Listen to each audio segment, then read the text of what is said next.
قرض کے اوپر آپ کوئی پروفٹ نہیں لے سکتے، اگر آپ لیتے ہیں تو وہ سود ہے۔ جتنا خطرناک انداز اللہ تعالیٰ نے سود کے بارے میں استعمال کیا ہے، قرآن میں کسی اور گناہ کے بارے میں استعمال نہیں کیا ہے۔ کس کی ہمت ہے اللہ سے جنگ کرے گا، رسول سے جنگ کرے گا؟ سود کھانے والا اور بیاج کھانے والا اللہ سے جنگ کرتا ہے۔ اللہ کے رسول نے لعنت فرمائی سود کھانے والے پر، سود کے کھلانے والے پر، سود کے لکھنے والے پر، سود کی گواہی دینے والے پر، اور آپ نے فرمایا کہ ہم سوا، وہ سب کے سب برابر ہیں۔ حرام کمائی کی ایک رائے شکل یہ بھی ہے کہ آپ کی زمین ہے، آپ کی زمین کے بازو میں پڑوسی کی زمین ہے، آپ نے دھوکے کے ذریعے، فراڈ کے ذریعے پڑوسی کی زمین کا تھوڑا سا حصہ اپنی زمین میں ملا لیا۔ کسی کی زمین کو آپ نے ہڑپ لیا، چاہے وہ زمین تھوڑی سی ہو چاہے زیادہ ہو۔ یاد رکھیے، جو دوسروں کی زمین کو ہتھیا لیں، ایسے گنڈوں اور ایسے کرمنل، ایسے مجرموں کے لیے اسلام کے اندر کوئی جگہ نہیں ہے۔ اللہ کے نبی فرماتے ہیں من اخذ قید شبر من الارض، جس نے ایک بالشت کسی کی زمین کو ہتھیا لیا، قیامت کے دن اس کو 7 زمینوں کا طوق پہنایا جائے گا۔ اللہ کے نبی فرماتے ہیں کہ اللہ تبارک و تعالیٰ پاک ہے اور پاک ہی کو قبول کرتا ہے۔ اللہ تعالیٰ پاک ہے، ان اللہ طیب لا یقبل الا طیبا، اللہ تبارک و تعالیٰ پاک ہے اور پاک ہی کو قبول کرتا ہے۔ اللہ نے فرمایا کہ اے ایمان والو تم بھی پاکیزہ اور حلال چیزیں کھاؤ، اور اللہ نے رسولوں سے بھی یہی بات کہی کہ تم بھی حلال اور پاکیزہ چیزیں کھاؤ۔ میرے عزیزوں، میرے بزرگوں، ہم اور آپ مسلمان ہیں، اسلام کے ماننے والے ہیں، اور اسلام ایک ایسی سوسائٹی اور ایک ایسے سماج کو بنانا چاہتا ہے جس سوسائٹی کی بنیاد نیکی اور تقوی کے اوپر ہو، جس سماج میں انسان اپنے منہ میں اترنے والے ہر لقمے کو یہ سوچ کر کے اور یہ دیکھ کر کے اتارتا ہو کہ یہ حلال ہے یا حرام ہے۔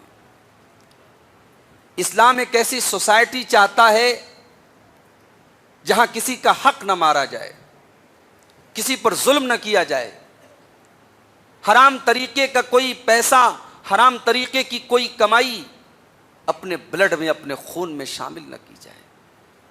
یہ اسلام کی تعلیم ہے، اور اسلام ایسا سماج اور ایسی سوسائٹی کو بنانا چاہتا ہے۔ اور اسی لیے اسلام نے حلال و حرام کا کانسیپٹ رکھا ہے۔ اسلام کا یہ حکم نہیں ہے کہ آپ کا جو جی چاہے آپ کھا لیں، نہیں۔ اسلام نے حلال اور حرام کو کلیئر کیا ہے، اور یہ اللہ رب العالمین کی بہت بڑی رحمت اور اس کا کرم ہے کہ اللہ تبارک و تعالیٰ نے حلال کو ان لمیٹڈ بنایا ہے، حرام کو لمیٹڈ بنایا ہے۔ قرآن و سنت میں کئی حلال کی لسٹ نہیں ہے، حرام کی لسٹ ہے۔ یہ حرام ہے، یہ حرام ہے، یہ حرام ہے، حرام کے بارے میں بتایا گیا۔ اور حرام کے علاوہ جتنی چیزیں ہیں سب حلال ہیں۔ جو آیت کریمہ میں نے آپ کے سامنے پڑھی ہے خطبہ مسنونہ کے بعد، یہ سورہ بقرہ کی آیت ہے، دوسرے پارے کی آیت ہے۔ اللہ تعالیٰ نے اس آیت میں سارے انسانوں کو خطاب کر کے کہا کہ تم حلال چیزیں کھاؤ۔ یا ایھا الناس کلوا مما فی الارض حلالا طیبا ولا تتبعوا خطوات الشیطان۔ اے لوگو، زمین کے اندر جتنی حلال اور پاکیزہ چیزیں، ان تمام چیزوں کو تم کھا سکتے ہو، لیکن یاد رکھو ولا تتبعوا خطوات الشیطان، تمہیں شیطان کے فٹ اسٹیپ سے بچنا ہے، تمہیں شیطان کے نقش قدم سے بچنا ہے۔ شیطان بار بار چاہے گا کہ تمہارے اندر حرام کا لقمہ چلا جائے، تم حرام کھا کر کے اللہ کو ناراض کر دو، شیطان کو خوش کر دو۔ وَلَا تَتَّبِعُوا خُطُوَاتِ الشَّيْطَانِ، خبردار تم شیطان کی پیروی نہ کرنا، اِنَّهُ لَكُمْ عَدُوٌّ مُّبِينٌ، وہ تمہارا بہت بڑا کھلا ہوا دشمن ہے۔ اور اسی سورہ بقرہ میں تھوڑا اور آگے بڑھیے، یہ تو اللہ نے ساری انسانیت کو خطاب کیا، اسی سے 4 آیتوں کے بعد اللہ تعالیٰ نے پھر سے کہا یا ایھا الذین آمنوا کلوا من طیبات ما رزقناکم واشکروا للہ ان کنتم ایاہ تعبدون۔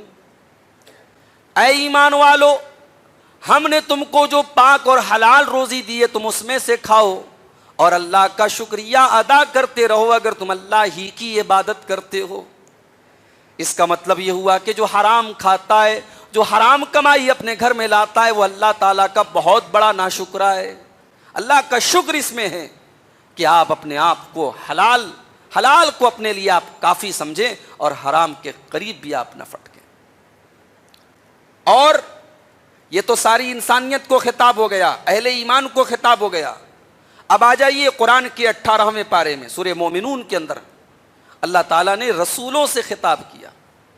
کیا اللہ کا کوئی رسول حرام کھا سکتا ہے؟ نعوذ باللہ، یہ تو پاسبل نہیں ہے، یہ تو ممکن ہی نہیں ہے کہ اللہ کا کوئی رسول حرام کھا لے۔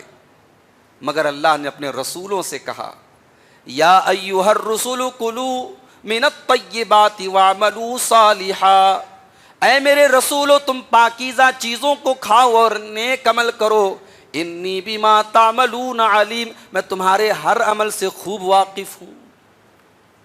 اللہ نے اپنے رسولوں سے یہ بات کہہ کر کے رسولوں کی امتوں کو یہ میسج دیا ہے کہ حلال چیزیں کھا کر کے پھر تم نیک عمل کرو۔ جب تک تم حلال چیزیں نہیں کھاؤ گے تمہاری کوئی نیکی اللہ تعالیٰ کیا کنسیڈر نہیں کی جائے گی، اللہ تبارک و تعالیٰ کیا کاؤنٹ ہی نہیں کی جائے گی، تمہاری ساری کی ساری نیکیاں برباد ہو جائیں گی۔ بڑی مشہور حدیث ہے، صحیح مسلم کی روایت ہے، اللہ کے نبی فرماتے ہیں کہ اللہ تبارک و تعالیٰ پاک ہے اور پاک ہی کو قبول کرتا ہے۔ اللہ تعالیٰ پاک ہے، ان اللہ طیب لا یقبل الا طیبا، اللہ تبارک و تعالیٰ پاک ہے اور پاک ہی کو قبول کرتا ہے۔ اس کے بعد اپنی بات کو تھوڑا سا ایکسپلین کرتے ہوئے اللہ کے نبی فرماتے ہیں کہ اللہ تعالیٰ نے جو حکم اہل ایمان کو دیا وہی حکم اپنے رسولوں کو دیا۔ اللہ نے فرمایا کہ اے ایمان والو تم بھی پاکیزہ اور حلال چیزیں کھاؤ، اور اللہ نے رسولوں سے بھی یہی بات کہی کہ تم بھی حلال اور پاکیزہ چیزیں کھاؤ۔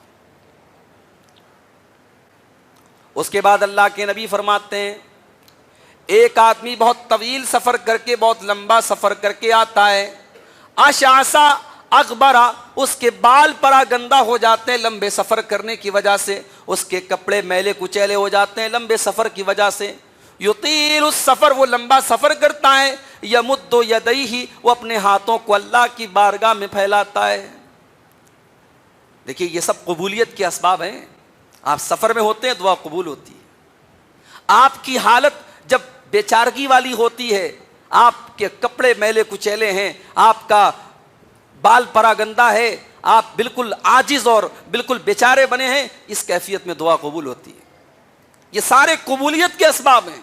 لمبا سفر کر کے آ رہا ہے، کپڑے ڈسٹی ہو چکے ہیں، بال پرا گندا ہیں، اور ہاتھ پھیلا کے دعا، اللہ کے سامنے ہاتھ جب اٹھا کے بندہ دعا کرتا ہے اللہ قبول کرتا ہے۔ لیکن اللہ کے نبی فرماتے ہیں یا ربی کہہ کر کے دعا کرتا ہے، اور جب اللہ سے یا ربی کہہ کر کے دعا کیا جائے تو وہ دعا بھی اللہ جلدی قبول کرتا ہے۔ لیکن اللہ کے پیارے حبیب فرماتے ہیں وَمَطْعَمُهُ حَرَامٌ وَمَلْبَسُهُ حَرَامٌ وَمَشْرَبُهُ حرام، اس کا کھانا حرام کمائی کا، اس کا پانی حرام کمائی کا، اس کا کپڑا حرام کمائی کا، وَغُذِّيَ بِالْحَرام، اس کی پرورش حرام کمائی کی، فَأَنَّا يُسْتَجَابُ لِذَلِكَ، ایسے انسان کی دعا کہاں سے قبول ہوگی؟ نہیں قبول ہوگی۔ حرام کھانے اور کمانے والے کی دعا بھی قبول نہیں ہوگی، اس کی عبادت بھی قبول نہیں ہوگی۔ ہمارے نبی دنیا میں میرے بھائیوں اسی لیے آئے تھے، ہمیں بتانے کے لیے آئے تھے حلال کیا ہے اور حرام کیا ہے۔ یہ ہمارے نبی کی ڈیوٹی تھی، یہ ہمارے نبی کا کام تھا، آپ دنیا کو حلال و حرام بتانے کے لیے آئے تھے۔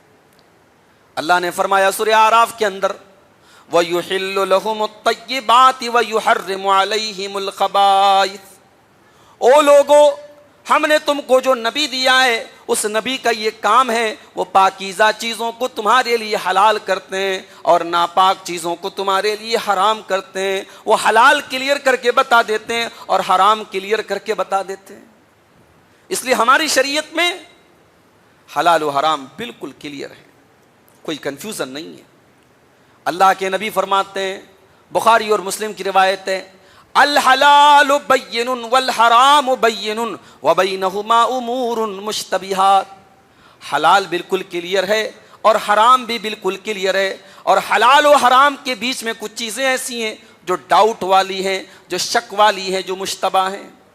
اللہ کے نبی فرماتے ہیں جو ان مشتبہ چیزوں سے، ان ڈاؤٹ والی چیزوں سے بچ جائے گا، فقد استبرأ لدینہ وعرضہ، اس نے اپنے دین کو بچا لیا، اس نے اپنی آبرو کو بچا لیا۔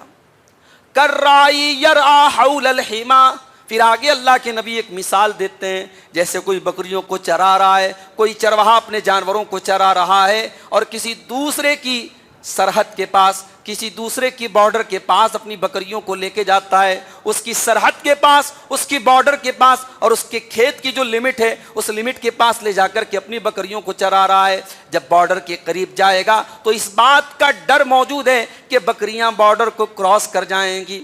اللہ کے نبی فرماتے ہیں او لوگوں کان کھول کر کے سن لو، ہر بادشاہ کی ایک بارڈر ہوتی ہے، ایک لمٹ ہوتی ہے۔ اللہ تبارک و تعالیٰ نے جو ہمارے اور آپ کے لیے جو لمٹ بنائی ہے، جو بارڈر بنائی ہے، الا وان حم اللہ محارمہ، اللہ کی بارڈر اس کی حرام کردہ چیزیں ہیں۔ اللہ کی حرام کردہ چیزوں کو جس نے کراس کر لیا، اس نے اللہ کی بنائی ہوئی بارڈر کو کراس کر لیا، اس نے اللہ کی بنائی ہوئی لمٹ کو کراس کر لیا۔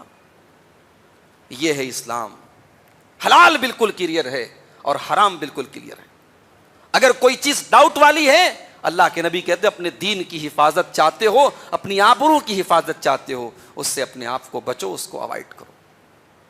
اور یہی پیغام نبی اکرم نے دیا ہے، یہی پیغام صحابہ نے دیا ہے، یہی پیغام اس امت کے اسلاف نے دیا ہے۔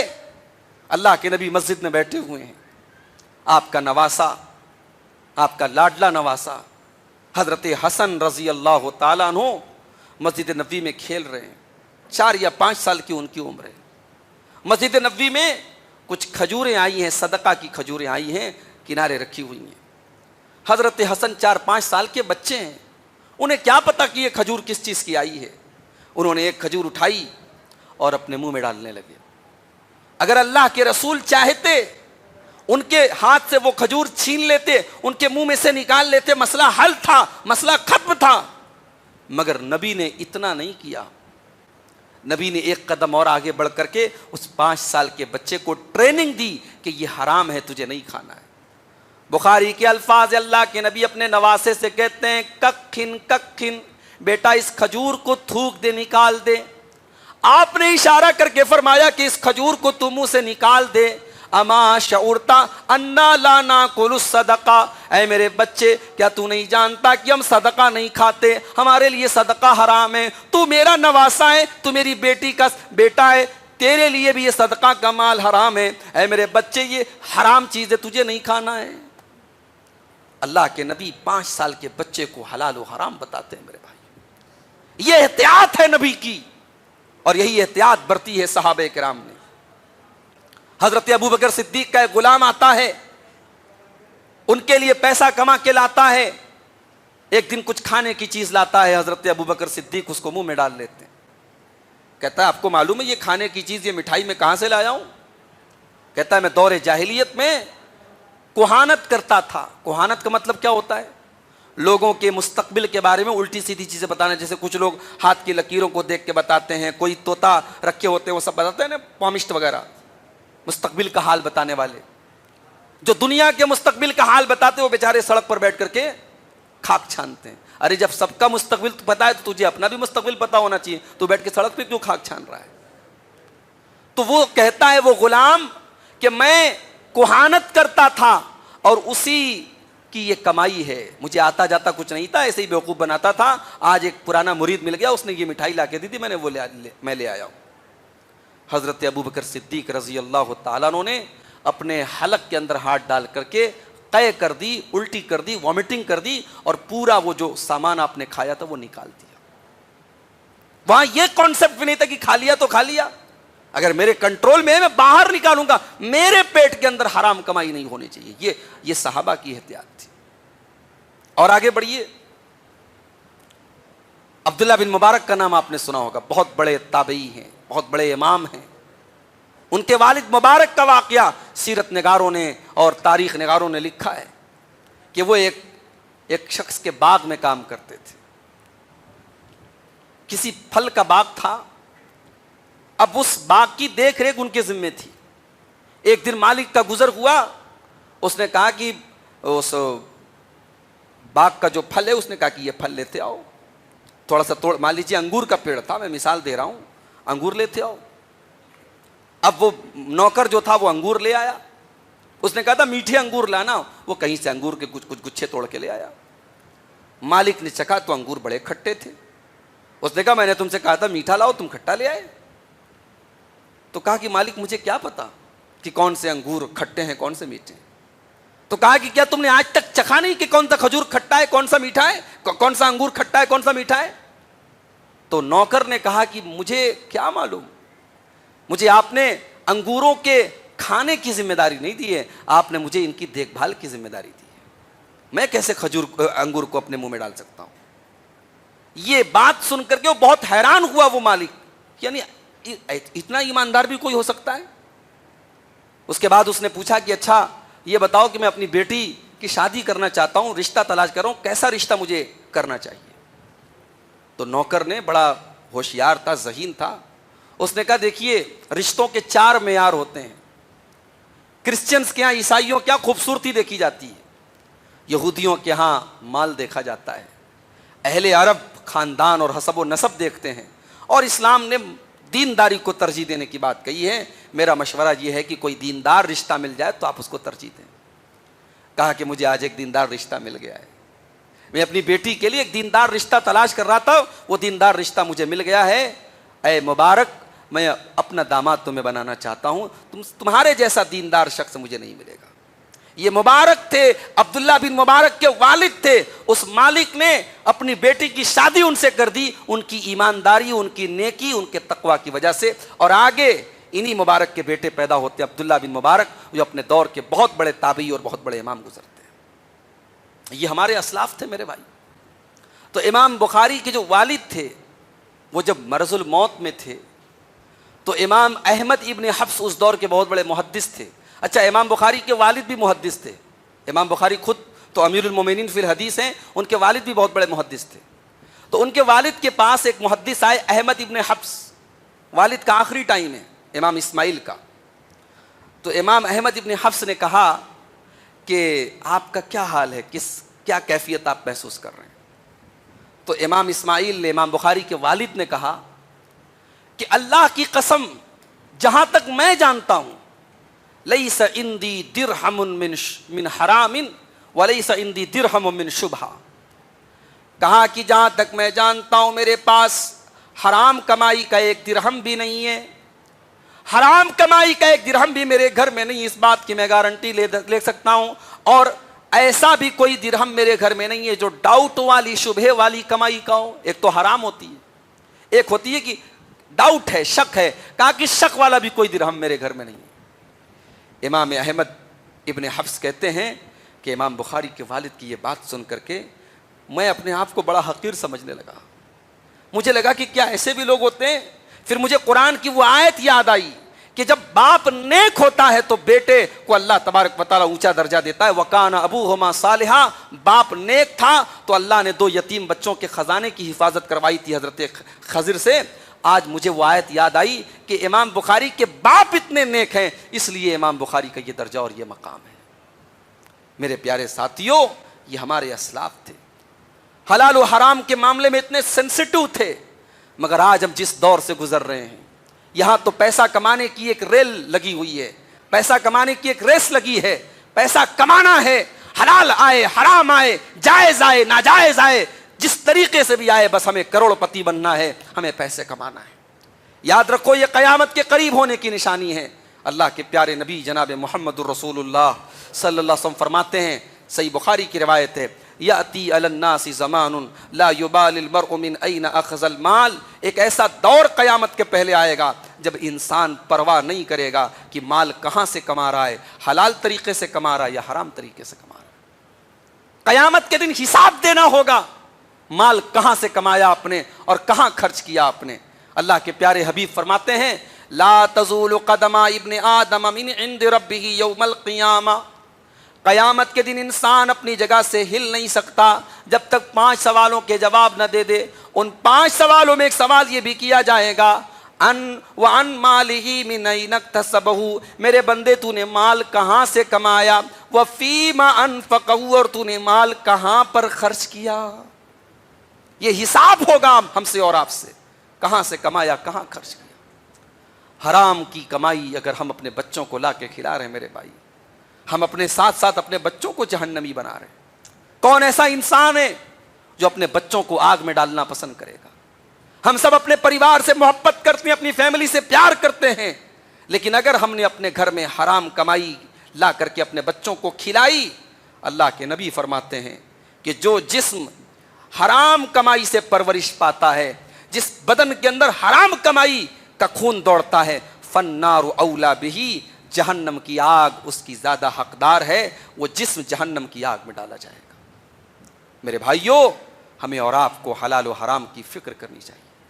اب آئیے چند ایسی مشہور صورتیں حرام کمائی کی جو ہماری سوسائٹی میں رائج ہیں، ذرا ہم ان کے اوپر روشنی ڈالتے ہیں کہ حرام کمائی کی کون کون سی صورتیں آج ہمارے یہاں بہت زیادہ رائج اور چل رہی ہیں۔ اس میں سب سے پہلی چیز اور سب سے خطرناک چیز، اور اگر میں یہ کہوں کہ سب سے زیادہ کامن چیز اگر کوئی بن چکی ہے تو وہ ہے سود اور بیاج۔ سود اور بیاج کی رقم آج مسلمان، شاید کوئی گھر ایسا ہوگا جہاں سود اور بیاج کی رقم نہ آتی ہو اور سود اور بیاج میں کوئی گھر انوالو نہ ہو۔ جبکہ قرآن کیا کہتا ہے؟ جہاں تک میری معلومات ہے، شرک کے بعد جتنا خطرناک انداز اللہ تعالیٰ نے سود کے بارے میں استعمال کیا ہے، قرآن میں کسی اور گناہ کے بارے میں استعمال نہیں کیا۔ پہلے تو فرمایا یمحق اللہ الربا ویربی الصدقات، اللہ تعالیٰ سود کو مٹاتا ہے اور صدقہ اور خیرات کو بڑھاتا ہے۔ تم سود کے ذریعے کروڑوں کی دولت کما لو، لیکن اللہ کا وعدہ ہے مٹا دے گا۔ تمہاری دولت ایک دن خاک میں ملے گی، وہ دولت تمہارے حق میں فائدہ مند ثابت نہیں ہوگی۔ جس کمائی کے اندر سود شامل ہو وہ کمائی کو اللہ تعالیٰ مٹا دیتا ہے، یہ اللہ کا وعدہ ہے۔ اور اسی سورہ بقرہ میں اللہ نے فرمایا یا ایھا الذین آمنوا اتقوا اللہ وذروا ما بقی من الربا ان کنتم مؤمنین، اے ایمان والو اللہ سے ڈرو اور سود کا لین دین بند کر دو۔ اب تک تم نے جتنا سود لے لیا، اب آج کے بعد تم کوئی سود کا لین دین نہ کرنا۔ فَإِن لَّمْ تَفْعَلُوا فَأَذَنُوا بِحَرْبٍ مِّنَ اللَّهِ وَرَسُولِهِ، اور اگر تم اس کے لیے تیار نہیں ہو تو اللہ سے اور اس کے رسول سے جنگ کرنے کے لیے تیار ہو جاؤ۔ کس کی مجال ہے، کس کی ہمت ہے اللہ سے جنگ کرے گا، رسول سے جنگ کرے گا؟ سود کھانے والا اور بیاج کھانے والا اللہ سے جنگ کرتا ہے، رسول سے جنگ کرتا ہے۔ اتنا بڑا یہ گناہ ہے۔ مسند احمد کی ایک حدیث میں اللہ کے نبی نے فرمایا کہ سود کا ایک لقمہ کھانا 36 مرتبہ زنا کرنے کے برابر ہے۔ اتنا بڑا یہ گناہ ہے۔ صحیح مسلم کی روایت میں اللہ کے نبی فرماتے ہیں صحابی کہتے ہیں لعن رسول اللہ صلی اللہ علیہ وسلم آکل الربا وموکلہ وکاتبہ وشاہدہ، اللہ کے رسول نے لعنت فرمائی، اللہ کے رسول نے لعنت فرمائی سود کھانے والے پر، سود کے کھلانے والے پر، سود کے لکھنے والے پر، سود کی گواہی دینے والے پر، اور آپ نے فرمایا کہ ہم سوا، وہ سب کے سب برابر ہیں۔ سب کو برابر قرار دیا اللہ کے نبی نے۔ اتنا بڑا گناہ ہے، آج دھڑلے سے مسلمان سود کھاتا ہے۔ کتنے لوگ ہیں جن کو اللہ نے دولت دی ہے، دوسروں کو ادھار دیتے ہیں، سود پر ادھار دیتے ہیں۔ کہہ رہے صاحب میری دولت ہے، میں ایسے کیسے کسی کو دے دوں؟ یاد رکھو شریعت کا بڑا سیدھا سا سمپل سا اصول یاد رکھو، قرض کے اوپر جو منافع اور جو پروفٹ لیا جائے وہی سود ہے۔ قرض کے اوپر آپ کوئی پروفٹ نہیں لے سکتے، اگر آپ لیتے ہیں تو وہ سود ہے۔ اور اسی لیے کہیں کہیں جو مکان لوگ کرائے پر لیتے ہیں تو اس میں ایک شکل ایسی آتی ہے کہ ایک بڑا ہیوی ڈپازٹ جس کو بولتے ہیں، کہ مکان مالک کو ایک ہیوی ڈپازٹ دیتے ہیں، ایک بڑی رقم دیتے ہیں، اور بڑی رقم دینے کے بعد وہ مکان مالک جو ہے وہ رقم سے فائدہ اٹھا رہا ہے، اور اس کے بعد یہ جو ہے یہ اس کے مکان میں رہتا ہے، اور جب یہ خالی کرتا ہے تو وہ رقم اس کو ریٹرن مکان مالک لوٹاتا ہے. یہ شکل صحیح نہیں ہے. اس میں بھی ایک طریقے سے آپ نے ادھار دیا اس کو 5 لاکھ 10 لاکھ, اور اس ادھار پر آپ نے پروفٹ یہ لیا کہ آپ اس کے مکان میں بغیر کرایہ دیے رہ رہے تھے. تو کرایہ نہ دینا اور ہیوی ڈپازٹ دے کر کے مکان میں رہنا, یہ بھی سود کی ایک شکل ہے جو ہمارے یہاں بہت عام طور سے رائج ہے. بینکوں میں ہم جو پیسہ رکھتے ہیں اس میں انٹرسٹ آتا ہے, ہر 6 مہینے پر اسٹیٹمنٹ آتا ہے, ہر 4 مہینے پر اسٹیٹمنٹ آتا ہے, ہر کوارٹر پر بینک آپ کے پاس بک میں مینشن کر دیتا ہے اتنا آپ کے انٹرسٹ کا پیسہ آیا. اس پیسے کا کیا کیا جائے, یہ بھی ایک مسئلہ آتا ہے کہ سود کے پیسے کا کیا کیا جائے. بعض علماء نے یہ کہا کہ اس سود کی رقم کو بینک میں رکھا جائے, اس کو چھوڑ دیا جائے, وہ ہمارا پیسہ ہی نہیں ہے, جب ہمارا نہیں ہے تو اس کو چھوڑ دیا جائے. مگر یہ بات صحیح نہیں ہے. جب پیسہ ہمارے اکاؤنٹ میں آ رہا ہے تو یہ کہنا کہ ہمارا نہیں ہے تو بیکار بات ہے. ہمارے اکاؤنٹ میں آ گیا تو ہم تو اس کو یوز کر سکتے ہیں نا. ہم یوز نہیں کریں گے, بینک میں وہ اکٹھا ہوتا رہے گا تو ظاہر ہے بینک اس سے اور دوسروں کو سود دے گا. اس لیے اس بارے میں جو زیادہ مضبوط بات نظر آتی ہے وہ یہ ہے کہ سود کی جو رقم ہے اس کو کیلکولیٹ کیا جائے ہر سال, اس رقم کو نکال کر کے کسی بھی ضرورت مند کو دے دیا جائے. کسی بھی مسلمان ہو غیر مسلم ہو, کوئی بیمار ہے اس کے علاج کے لیے دے دیا جائے. کوئی مان لیجیے آج کل ہندوستان کے جو حالات ہیں, کسی کے اوپر فراڈ قسم کے کیسز چل رہے ہیں, اس کے قانونی کارروائی کے لیے وہ پیسہ دے دیا جائے, یا جہاں بھی ہم ضرورت مند سمجھ میں آ رہا ہے وہ پیسہ دے کر کے, اس لیے کہ وہ پیسہ استعمال ہو جائے. اس پیسے کو ہم اپنی ذات پر استعمال نہیں کر سکتے کیونکہ وہ انٹرسٹ ہے, بس وہ پیسہ کہیں استعمال ہو جائے, اس میں نہ تو ثواب کی نیت رکھنا ہے نہ اس میں ثواب آپ کو ملے گا. تو یہ ہے سود کا مسئلہ.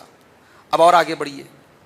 دوسری چیز جو بہت رائج ہے اس وقت سماج میں, اور جب سے موبائل کا دور چلا ہے, سوشل میڈیا کا دور چلا ہے, وہ شکل بھی بہت زیادہ رائج ہو رہی ہے حرام کمائی کی, اور وہ ہے جوا کی شکل, جس کو شریعت میں قمار کہا گیا یا میسر کہا گیا. یہ جوا بھی حرام ہے میرے پیارے ساتھیو.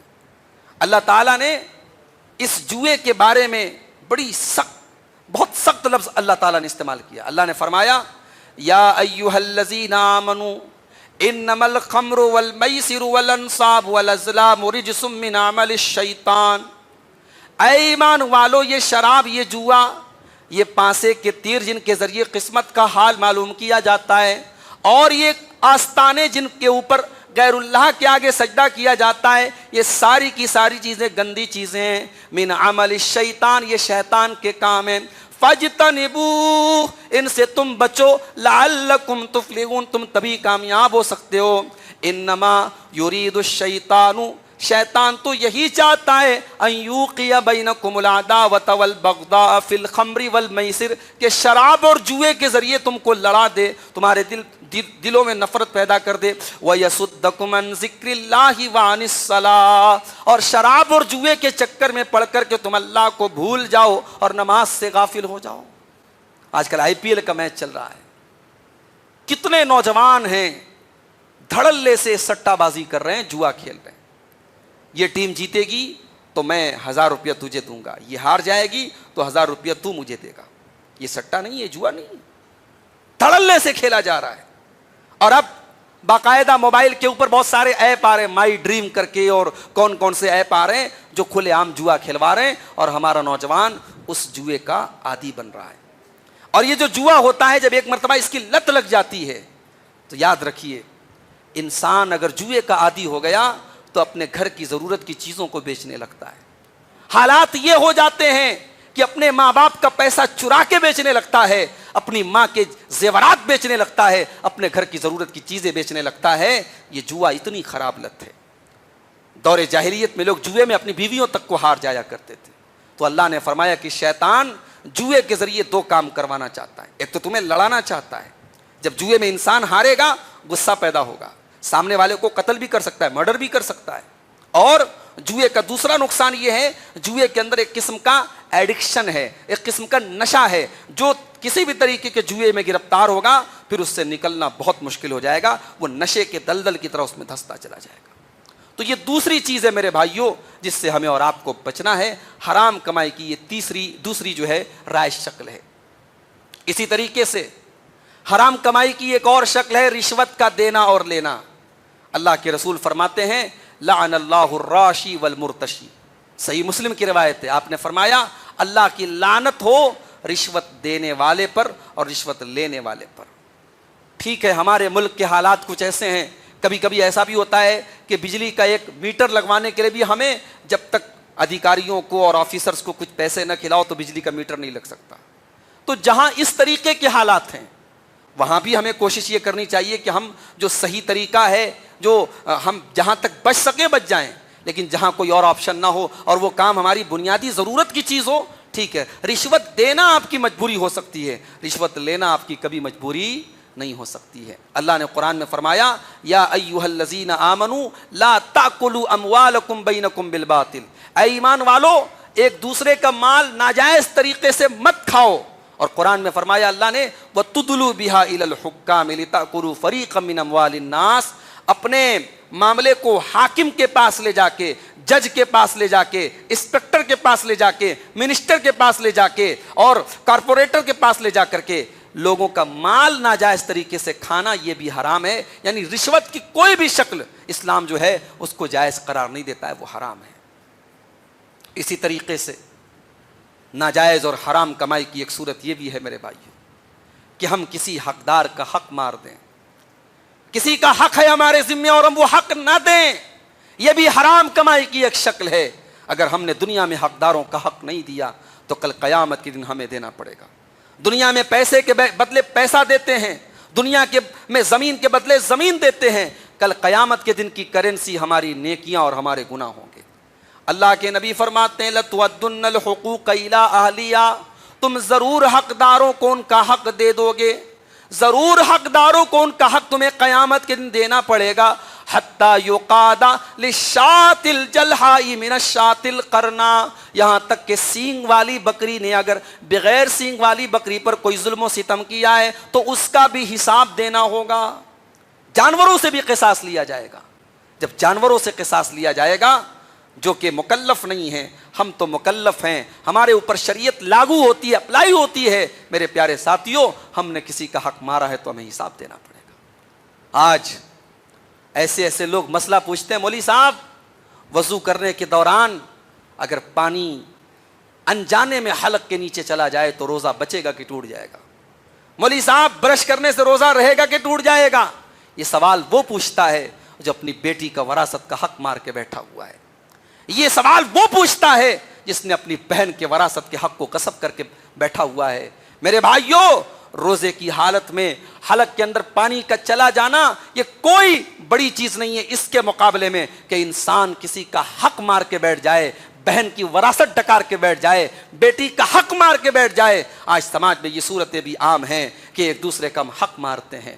میرے پیارے ساتھیوں یاد رکھو اگر ہم نے دنیا میں کسی کا حق مارا ہے، کسی کے حق پر ناجائز قبضہ کیا ہے، کل قیامت کے دن ہمیں اپنی نیکیوں سے ہاتھ دھونا پڑے گا۔ ہمارے روزے برباد ہو جائیں گے، ہماری نمازیں برباد ہو جائیں گی، ہمارے حج اور عمرے برباد ہو جائیں گے، اور سامنے والے کے گناہ ہمارے اوپر لاد دیے جائیں گے اور گھسیٹ کر کے ایسے انسان کو جہنم میں ڈال دیا جائے گا۔ اللہ ہم سب کی حفاظت فرمائے۔ میرے پیارے ساتھیوں اس امت کا سب سے بڑا مفلس قرار دیا اللہ کے نبی نے اس انسان کو جو حقوق و لباد کے معاملے میں کوتاہی کرتا ہو۔ تو کسی کا حق مارنا یہ بھی حرام کمائی کی ایک بہت رائج شکل ہے۔ اسی طریقے سے حرام کمائی کی ایک رائج شکل یہ بھی ہے کہ آپ کی زمین ہے، آپ کی زمین کے بازو میں پڑوسی کی زمین ہے، آپ نے دھوکے کے ذریعے فراڈ کے ذریعے پڑوسی کی زمین کا تھوڑا سا حصہ اپنی زمین میں ملا لیا۔ کسی کی زمین کو آپ نے ہڑپ لیا، چاہے وہ زمین تھوڑی سی ہو چاہے زیادہ ہو۔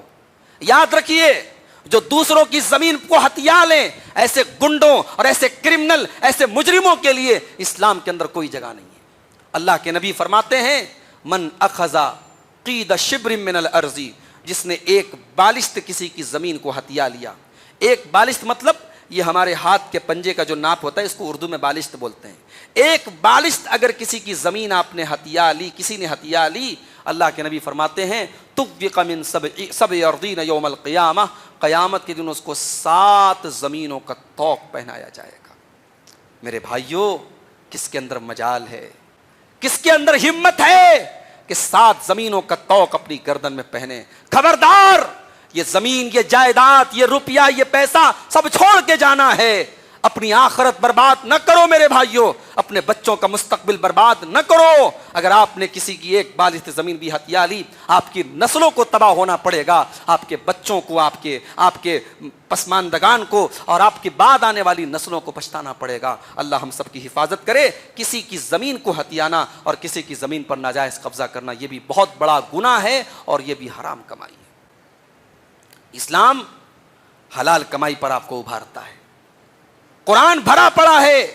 اسلام اس بات کا نام نہیں ہے کہ آپ صرف عبادت کریں اور بیوی بچوں کے لیے کمائی کی فکر نہ ہو۔ اسلام اس بات کی تعلیم نہیں دیتا، یہ رہبانیت ہے۔ اسلام اس کو ریجیکٹ کرتا ہے، اسلام اس پر رد کرتا ہے۔ اسلام تو کہتا ہے کہ آپ محنت کیجیے، آپ اپنے بال بچوں کی ضرورت کو پورا کیجیے۔ جمعہ کا دن ہے، جمعہ کے دن آپ نماز پڑھنے جاتے ہیں۔ جمعہ کی نماز پڑھنے کے بعد، اللہ کو یاد کرنے کے بعد آپ کا پہلا کام کیا ہونا چاہیے؟ اللہ قرآن میں کہتا ہے یا ایھا الذین آمنوا اذا نودی للصلاۃ من یوم الجمعۃ فاسعوا الی ذکر اللہ۔ اے ایمان والو، جب جمعہ کے دن اذان ہو جائے، نماز کا ٹائم ہو جائے تو تم اللہ کے ذکر کی طرف دوڑو، تم نماز کی طرف دوڑو، تم خطبے کی طرف دوڑو۔ بعض جگہوں پر یہ شکل بھی رائج ہے کہ بالکل امام کا خطبہ جب ختم ہونے والا ہوتا ہے تب لوگ مسجد میں داخل ہوتے ہیں اور جلدی سے 2 رکعت پڑھ کے نکل جاتے ہیں۔ یہ جمعہ کا مذاق ہے، یہ جمعہ کے دن کا مذاق ہے۔ میرے بھائیو، اللہ نے کہا کہ جب جمعہ کی اذان ہو تو تم اللہ کے ذکر کی طرف دوڑو۔ اللہ کے ذکر میں جمعہ کی نماز بھی شامل ہے اور خطبہ بھی شامل ہے۔ امام کا خطبہ بھی سننا آپ کے لیے جو ہے مستحب ہی نہیں ہے بلکہ ضروری ہے۔ کوئی مجبوری ہو تو الگ بات ہے، آپ خطبہ جمعہ میں شامل ہوں۔ اس کے بعد اللہ نے فرمایا کہ جب نماز ختم ہو جائے، فَإِذَا قُضِيَتِ الصَّلَاةُ، جب نماز ختم ہو جائے، فَانتَشِرُوا فِي الْأَرْضِ، تو زمین کے اندر پھیل جاؤ، وَابْتَغُوا مِن فَضْلِ اللَّهِ، اور اللہ تعالیٰ کے فضل کو تلاش کرو، اللہ کی روزی کو تلاش کرو۔ اسلام بیکاری کا مذہب نہیں ہے، اسلام کاہلی کا مذہب نہیں ہے، اسلام بیکار رہنے کا مذہب نہیں ہے۔ اگر آپ اپنے ہاتھ سے کوئی چھوٹا موٹا محنت مزدوری کا کام بھی کر سکتے ہیں تو کسی کے آگے ہاتھ پھیلانے سے بہتر ہے۔ اللہ کے نبی فرماتے ہیں لَأَن يَحْتَسِمَ أَحَدُكُمْ حُزْمَةً عَلَى ظَهْرِهِ، تم میں سے کوئی انسان اپنی پیٹھ پر لکڑیوں کا گٹھر لاد لے، یہ زیادہ بہتر ہے اس سے کہ وہ کسی دوسرے کے آگے ہاتھ پھیلائے اور جس کی مرضی ہو اس کو دے، جس کی مرضی ہو نہ دے۔ اسلام گداگری کا مذہب نہیں ہے، اسلام محنت کرنے کا اور پیسہ کمانے کا حکم دیتا ہے۔ اللہ کے نبی فرماتے، بخاری کی روایت ہے کہ انسان اپنے ہاتھ کی کمائی سے بہترین کوئی کمائی نہیں کھاتا ہے۔ اللہ کے نبی داؤد علیہ السلام اپنے ہاتھ کی کمائی کھاتے تھے۔ مسند احمد کی روایت ہے، اللہ کے نبی سے پوچھا گیا کون سی کمائی سب سے بہترین ہے؟ اللہ کے نبی نے فرمایا سب سے بہترین کمائی البیع المبرور، ایسا کاروبار ہے جو نیکی کے اوپر مشتمل ہو، جس کاروبار میں ایمانداری ہو، جس کاروبار میں ٹرانسپیرنسی ہو، جس کاروبار میں کوئی فراڈ نہ ہو۔ حرام کمائی کی یہ شکل بھی ہمارے یہاں ہے، کاروبار ہو رہا ہے لیکن کاروبار میں دھوکہ دھڑی ہو رہی ہے، جھوٹی قسمیں کھائی جا رہی ہیں، جھوٹ بولا جا رہا ہے، اپنے مال کی جھوٹی تعریف کی جا رہی ہے اور غلط مال کو صحیح بیان کیا جا رہا ہے۔ یاد رکھو، میرے نبی کی حدیث ہے، صحیح مسلم کی روایت ہے، اللہ کے نبی نے فرمایا من غشنا فلیس منا، من غشنا فلیس منا، جو ہمیں دھوکہ دے وہ ہم میں سے نہیں ہے۔ دھوکے باز، فراڈ کرنے والا، مسلمانوں کو دھوکہ دینے والا وہ ہم میں سے نہیں ہے، یہ نبی کی حدیث ہے۔ اللہ کے نبی فرماتے ہیں، بخاری اور مسلم کی روایت ہے کہ جب 2 لوگ آپس میں کاروبار کرتے ہیں، جب 2 لوگ آپس میں لین دین کرتے ہیں، فَإِن صَدَقَا وَبَيَّنَا، اگر وہ دونوں سچ بولتے ہیں اور کلیئر بات بولتے ہیں، اپنی بات میں کوئی چیز چھپاتے نہیں ہیں، بالکل کلیئر ہر بات بولتے ہیں، اللہ ان کے کاروبار میں برکت دیتا ہے۔ وَإِن كَذَبَا وَكَتَمَا، اور اگر دونوں جھوٹ بولتے ہیں اور بات کو چھپا کر کے کام کرتے ہیں، مُحِقَتْ بَرَكَتُ بَيْعِهِمَا، ان کے کاروبار کی برکت چھین لی جاتی ہے۔ تو کاروبار میں فراڈ کرنا، دھوکہ دینا، یہ بھی حرام کمائی کی ایک صورت ہے جو بہت مسلمانوں میں آج رائج ہے۔ اور افسوس کی بات تو تب ہوتی ہے جب ماشاء اللہ ماتھے پر سجدے کا نشان ہے، چہرے پر بھرپور شرعی داڑھی ہے اور اللہ اور اس کے رسول کی پیاری پیاری باتیں ہیں زبان پر، سامنے والا سوچتا ہے کہ یار یہ تو بہت نیک، بڑا اللہ والا معلوم ہوتا ہے، اور فٹ سے اس سے کاروبار کرنا شروع کر دیتا ہے۔ کہتا ہے ارے میں تیرا جماعتی بھائی ہوں، میں تیرا دینی بھائی ہوں، تیرے عقیدے پر ہوں، تیرے مسلک پر ہوں، انسان اللہ کے نام پر اور دین کے نام پر جلدی بیوقوف بن جاتا ہے، اور جب اس سے کاروبار کرتا ہے، اس سے لین دین کرتا ہے، تو 10 لاکھ کا مال لے کر کے وہ ایسا غائب ہو جاتا ہے جیسے گدھے کے سر سے سینگ غائب ہوتا ہے۔ کتنے لوگوں نے مجھے بتایا مولوی صاحب بغیر داڑھی والوں نے ہمیں کو اتنا دھوکہ نہیں دیا ہے جتنا داڑھی والوں نے دیا ہے۔ اس کا قطعاً یہ مطلب نہیں کہ داڑھی ذمہ دار ہے، مگر شرم آنی چاہیے کہ آج ہماری حرکتوں کی وجہ سے آج داڑھی بدنام ہو رہی ہے، ہماری حرکتوں کی وجہ سے آج سجدے کے نشان بدنام ہو رہے ہیں۔ آج مسلمان اپنی پہچان بے ایمانی اور فراڈ کو بنا رہا ہے۔ یاد رکھو میرے بھائیوں، مسلمان کی پہچان اس کی صداقت، اس کی سچائی، اس کی ایمانداری سے ہونی چاہیے۔ اللہ کے نبی فرماتے ہیں کہ 3 چیزیں منافق کی نشانیاں ہیں، جب بات کرے تو جھوٹ بولے، جب وعدہ کرے تو وعدہ خلافی کرے، اور جب امانت رکھی جائے تو امانت میں خیانت کرے۔ یہ منافق کی 3 پہچان ہیں۔ اللہ کے پیارے نبی ہمیں اور آپ کو منافق کی ان 3 علامتوں سے بچنے کا حکم دیتے ہیں۔ میرے عزیزو، حرام کمائی کی ایک اور رائج شکل ہے کہ ہم کسی ایسی چیز کا بزنس کریں جو حرام ہے۔ کہیں کہیں بیڑی کا کاروبار ہوتا ہے۔ بنگال کے بعض علاقوں میں گیا، وہاں لوگوں نے بتایا کہ یہاں پہ دھڑلے سے بیڑی بنتی ہے، گھر میں عورتیں بیڑی بناتی ہیں اور اسی سے گھر کا گھر چلتا ہے، اور دلیل کیا دی جاتی ہے کہ اگر عورتوں کو ہم یہ کوئی کام نہیں دیں گے تو وہ بہک جائیں گی، بھٹک جائیں گی۔ عورتوں کو مصروف رکھنے کے لیے، ان کو بزی رکھنے کے لیے گھر میں ان سے بیڑی بنوائی جاتی ہے۔ نہیں ہونا چاہیے۔ جو چیز حرام ہے، اگر ہم بیڑی کو حرام مانتے اور یقیناً حرام ہے، جو چیز انسان کے لیے نقصان دہ ہو وہ چیز حرام ہے، اور بیڑی تو نقصان دہ بھی ہے اور پلس اس کے اندر نشہ بھی ہے، تو جو چیز حرام ہے اس کا کاروبار بھی حرام ہے۔ اللہ کے نبی نے 3 چیزوں کا کاروبار کرنے سے منع کیا۔ یہ بالکل صحیح روایت ہے مسند احمد کی۔ آپ نے کتے کی قیمت سے منع کیا، کتے کی خرید و فروخت کرنا جائز نہیں ہے۔ وَأَن مُحْرِ الْبَغِي، اور زانیہ کی جو قیمت ہوتی ہے، جو زنا کی کمائی ہوتی ہے، اس کمائی کو اللہ کے نبی نے سب سے خبیث کمائی قرار دیا۔ اور اسی طریقے سے آپ نے کتے کی کمائی سے اور زانیہ کی کمائی سے، اور آپ نے شراب کی تجارت سے آپ نے منع کیا اور اس کو حرام قرار دیا۔ تو جو چیز بذات خود حرام ہے، جو شریعت کے اندر حرام ہے، ایسی چیز کا آپ بزنس نہیں کر سکتے، کیونکہ شریعت کا اصول ہے وَتَعَاوَنُوا عَلَى الْبِرِّ وَالتَّقْوَى وَلَا تَعَاوَنُوا عَلَى الْإِثْمِ وَالْعُدْوَانِ، نیکی اور تقوی کے کاموں میں ایک دوسرے کی مدد کرو، اور گناہ کی اور زیادتی کے کاموں میں ایک دوسرے کی مدد مت کرو۔ تو سمپل سا اصول ہے کہ جو چیز حرام ہے، اس حرام چیز میں کسی بھی طریقے کا سپورٹ کرنا بھی حرام ہے۔ اس لیے آپ کسی حرام چیز کا بزنس نہیں کر سکتے، یا اگر آپ کے ذریعے حرام چیز پروموٹ ہو رہی ہے، آپ حرام چیز کا ایڈورٹیزمنٹ کر رہے ہیں، حرام چیز کا پرچار کر رہے ہیں، آپ سافٹ ویئر انجینئر ہیں اور آپ حرام چیزوں کا سافٹ ویئر بنا رہے ہیں، شراب کا سافٹ ویئر بنا رہے ہیں، زنا کے اڈوں کا سافٹ ویئر بنا رہے ہیں، تو یہ سافٹ ویئر بنانا بھی آپ کے لیے حرام ہو جائے گا۔ حالانکہ سافٹ ویئر بنانا اپنے آپ میں جائز عمل ہے، مگر وہ جس پرپز کے لیے یوز ہو رہا ہے، شریعت کا ایک اصول یہ بھی ہے کہ اگر کوئی چیز حرام تک لے کے جاتی ہے تو وہ چیز بھی حرام ہو جاتی ہے۔ اس لیے یہ تمام حرام کی جو رائج شکلیں ہیں وہ میں نے آپ کے سامنے بیان کی ہیں۔ میرے عزیزوں، میرے بھائیوں، اپنے آپ کو ان تمام چیزوں سے ہمیں اور آپ کو بچانا ہے، اپنے آپ کو بھی بچانا ہے، اپنی فیملی کو بھی بچانا ہے۔ یہ دور بڑے فتنوں کا دور ہے، بڑی آزمائشوں کا دور ہے۔ ہمارا نوجوان جب پڑھ لکھ کر کے میدان عمل میں آتا ہے تو کئی مرتبہ ایسا ہوتا ہے کہ اس کو بینک میں جاب ملتی ہے، اس کو انشورنس سیکٹر میں جاب ملتی ہے، اس کو حرام چیزوں میں جاب ملتی ہے، وہ بیچارہ پریشان ہو جاتا ہے، جائے تو کہاں جائے۔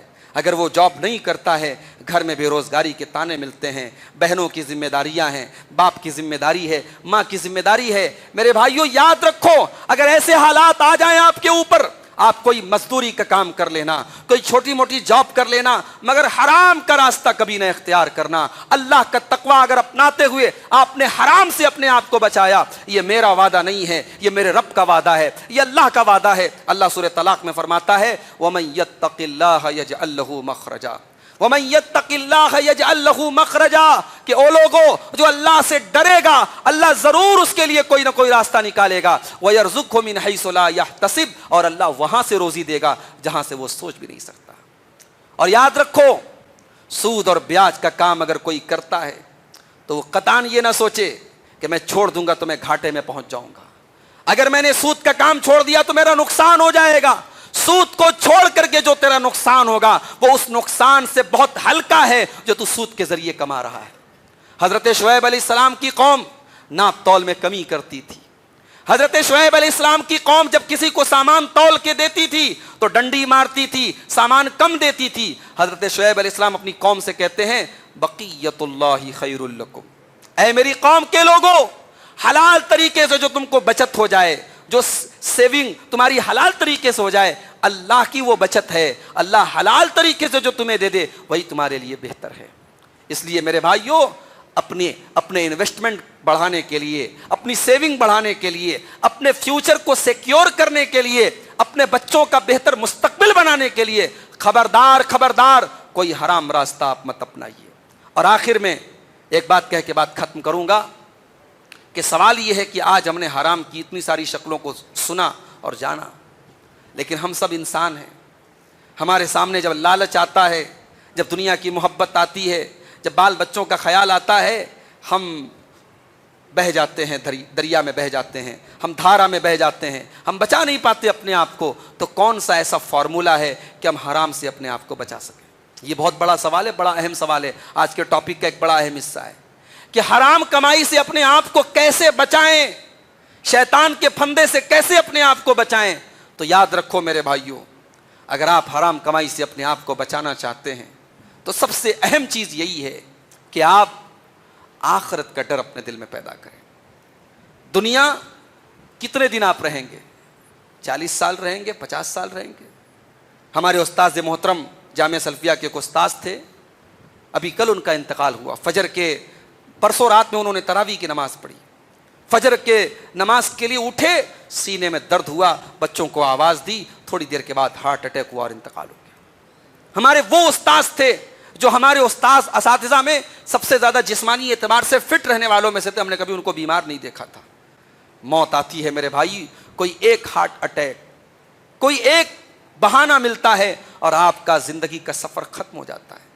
اس 40 سال کی، اس 50 سال کی، اس 60 سال کی، اس 70 سال کی، چلو بہت جی لیے، کسی نے 100 سال کی زندگی گزار لی، اس زندگی کے لیے آپ آخرت کی زندگی کو داؤں پہ لگائیں گے؟ نہیں میرے بھائی، اس زندگی کے لیے آخرت کی زندگی کو داؤں پر مت لگاؤ۔ یہ 60 سال کی، 70 سال کی زندگی ختم ہو جائے گی، اور وہاں جو زندگی ملے گی، اگر جنت ہے تو ہمیشہ کے لیے جنت ہے، جہنم ہے تو ہمیشہ کے لیے جہنم ہے۔ اللہ نے فرمایا بل تؤثرون الحیات الدنیا والآخرۃ خیر وابقی، تم دنیا کی زندگی کو ترجیح دیتے ہو جبکہ آخرت کی زندگی زیادہ بہتر اور زیادہ باقی رہنے والی ہے۔ آخرت کا ڈر اپنے دل میں پیدا کریں، اور یہی علاج ہے مال کی محبت کا، یہی علاج ہے دنیا کی محبت کا۔ جب آپ کے دل میں آخرت کا ڈر پیدا ہوگا میرے بھائیوں، ہمارے دل میں آخرت کا ڈر پیدا ہوگا، حرام پیسہ کمانے کے پہلے ہم 1000 بار سوچیں گے۔ اسی لیے اللہ نے قرآن کے 30ویں پارے میں فرمایا وَيْلٌ لِّلْمُطَفِّفِينَ، بربادی ہے ناپ تول میں کمی کرنے والوں کے لیے، بربادی ہے ڈنڈی مارنے والوں کے لیے، بربادی ہے کاروبار میں دوسروں کو نقصان پہنچانے والوں کے لیے۔ الذین اذا اکتالوا علی الناس یستوفون، جب سامان کسی سے خریدتے ہیں، لیتے ہیں تو پورا پورا لیتے ہیں۔ وَإِذَا كَالُوهُمْ أَوْ وَزَنُوهُمْ يُخْسِرُونَ، اور جب سامان تول کر کے دینے کا نمبر آتا ہے تو ڈنڈی مارتے ہیں۔ اللہ نے فرمایا أَلَا يَظُنُّ أُولَٰئِكَ أَنَّهُمْ مَبْعُوثُونَ، کیا ایسے لوگ یہ نہیں سمجھتے کہ ان کو ایک دن اللہ تعالیٰ اٹھائے گا؟ لِيَوْمٍ عَظِيمٍ، وہ بہت عظیم دن ہوگا، بہت بڑا دن ہوگا۔ يَوْمَ يَقُومُ النَّاسُ لِرَبِّ الْعَالَمِينَ، اس دن لوگ اللہ رب العالمین کی بارگاہ میں کھڑے ہوں گے۔ یہ جو ڈر ہے میرے بھائی کہ اللہ کے سامنے کھڑے ہونا ہے، دنیا میں کسی پولیس کے ادھیکاری کے سامنے، کسی بڑے منسٹر کے سامنے کھڑے ہونا ہوتا ہے تو ہمارا دل دھک دھک کرنے لگتا ہے، پتہ نہیں کیا حالت ہوگی۔ سوچو میرے بھائی، ہمارا رب، ہمارا پروردگار جب ہم سے حساب لے گا، کیا اس دن ہم حرام کمائی اگر اپنے بچوں کو کھلا کے جائیں گے، ہم وہاں کیا حساب دیں گے، کیا جواب دیں گے؟ اللہ تبارک و تعالی ہماری کتاب کو کھول کر کے کہے گا اقرا کتابک کفی بنفسک اليوم علیک حسیبا، تو خود پڑھ لے اپنی کتاب، یہ تیری زندگی بھر کے کرتوت ہیں، تو خود بتا دے تیرے ساتھ کیا معاملہ ہونا چاہیے۔ اس لیے میرے بھائیوں، اپنے آپ کو اور اپنے بچوں کو، اپنی فیملی کو حرام کمائی سے بچائیے۔ اگر آج تک ہماری کمائی میں حرام کمائی شامل تھی، جب جاگ جاؤ تب سویرا ہے، آج سے عہد کر لیجئے کہ ہم حرام کمائی سے اپنے آپ کو بچائیں گے۔ اب تک بہت گناہ کی زندگی ہم نے گزار لی، آج ہم باز آ جائیں گے، آج سے ہم توبہ کر لیں گے۔ اگر سچے دل سے انسان توبہ کر لے، اللہ کی رحمت کے دروازے کھلے ہوئے ہیں۔ اللہ تعالیٰ کہتا ہے کہ اے آدم کے بیٹے اگر تیرے گناہ آسمان کے کناروں تک پہنچ جائے اور پھر تو آ کر کے مجھ سے معافی مانگے تو میں تیرے گناہوں کو معاف کر دوں گا، مگر یہ بات یاد رہے کہ اگر ہمارے گناہوں کا تعلق حقوق العباد سے ہے، کسی کا حق مارا ہے ہم نے، کسی کی زمین لوٹی ہے، کسی کا مال ہتھیا لیا ہے، تو حقوق العباد ادا کرنے کے بعد توبہ قبول ہوگی۔ زبان سے توبہ توبہ کرتے رہیں اور لوگوں کا مال مار کر کے بیٹھے ہوں تو نہیں چلے گا، لوگوں کا حق ادا کرنے کے بعد ہم اللہ سے توبہ کریں، انشاءاللہ ہماری توبہ قبول ہوگی۔ یہ چند باتیں تھی حلال اور حرام کمائی کے تعلق سے۔ آپ حضرات کو تکلیف تھی، روزے کی حالت ہے، دن کا وقت ہے، گرمی کا موسم ہے، آپ حضرات اللہ کے گھر میں بیٹھے اور آ کر کے آپ نے اس پروگرام کو سماعت کیا۔ اللہ تعالی ہم سب کو کہنے سننے سے زیادہ عمل کی توفیق عطا فرمائے۔ اللہ ہمیں حلال کمائی کھانے اور کمانے کی توفیق دے، اللہ ہمیں حرام سے بے نیاز کر دے۔ ایک بڑی پیاری دعا ہے، اس کو یاد کر لیجئے۔ اللہ کے پیارے نبی صلی اللہ علیہ وسلم نے حضرت علی کو یہ دعا سکھائی تھی۔ اگر کسی کے اوپر قرضہ ہے، کوئی کاروبار میں پریشان ہے، اس دعا کے ذریعے اللہ اس کو آسانی دے گا۔ بڑی پیاری دعا ہے، اللہم اکفنی بحلالک عن حرامک واغننی بفضلک عمن سواک، کہ اے اللہ اپنے حلال کے ذریعے تو میرے لیے کافی ہو جا، اتنا حلال دے دے کہ تیرے حرام کی ضرورت نہ پڑے۔ وَأَغْنِنِي بِفَضْلِكَ عَمَّنْ سِوَاكَ، اور اپنے فضل و کرم سے تو اتنا غنی کر دے، اتنا بے نیاز کر دے کہ میں کسی اور کے در پہ نہ جاؤں، اپنے در کا تو بھکاری بنا دے اور باقی سب سے بے نیاز کر دے۔ یہ دعا ہے، چھوٹی سی دعا ہے، اس کو آپ یاد کر لیں۔ اس دعا کے ذریعے انشاءاللہ اللہ ہماری آسانی فرمائے گا۔ جو لوگ ہمیں کاروبار سے پریشان ہیں، اللہ ان کے کاروبار میں برکت عطا فرمائے، اللہ رزق حلال کی ہم سب کو توفیق عطا فرمائے۔ جو ہم میں بیمار ہیں اللہ ان کو شفائے کامل عاجل عطا فرمائے۔ رمضان کے آخری ایام ہیں، ہم نے جو نیکیاں کی ہیں، جو قیام اللیل اور جو تراویح کی نماز ہم نے پڑھی ہے، جو روزے ہم نے رکھے ہیں، جو بھی ہم نے نیکی کے کام کیے ہیں، اللہ اپنے فضل و کرم سے ہماری نیکیوں کو قبول فرمائے۔ اور آج اس علاقے کے نوجوانوں نے جنہوں نے بڑی محنت سے آج کا یہ پروگرام منعقد کیا ہے، تمام لوگوں کے لیے افطار کی اور کھانے کا بھی انتظام کیا ہے، اللہ ان نوجوانوں کی اور ان تمام ذمہ داروں کی اس کوشش کو بھی قبول فرمائے۔ رب العالمین مرتے دم تک ہمیں توحید پر قائم رکھے، نبی اکرم کی سنت پر قائم رکھے۔ اللہ رب العالمین اپنے نبی سے سچی محبت کرنے کی ہم سب کو توفیق عطا فرمائے۔ اللہ ہمارے جان و مال کی، ہمارے عزت و آبرو کی حفاظت فرمائے، ظالموں کے ظلم سے، شریروں کے شر سے ہم سب کی حفاظت فرمائے۔ ظالموں کو اللہ تعالیٰ ان کے انجام تک پہنچائے۔ جب تک ہم دنیا میں زندہ رہیں اسلام پر زندہ رہیں اور ہم سب کا خاتمہ ایمان پر ہو، آمین۔ وآخر دعوانا ان الحمد للہ رب العالمین، والسلام علیکم ورحمۃ اللہ وبرکاتہ۔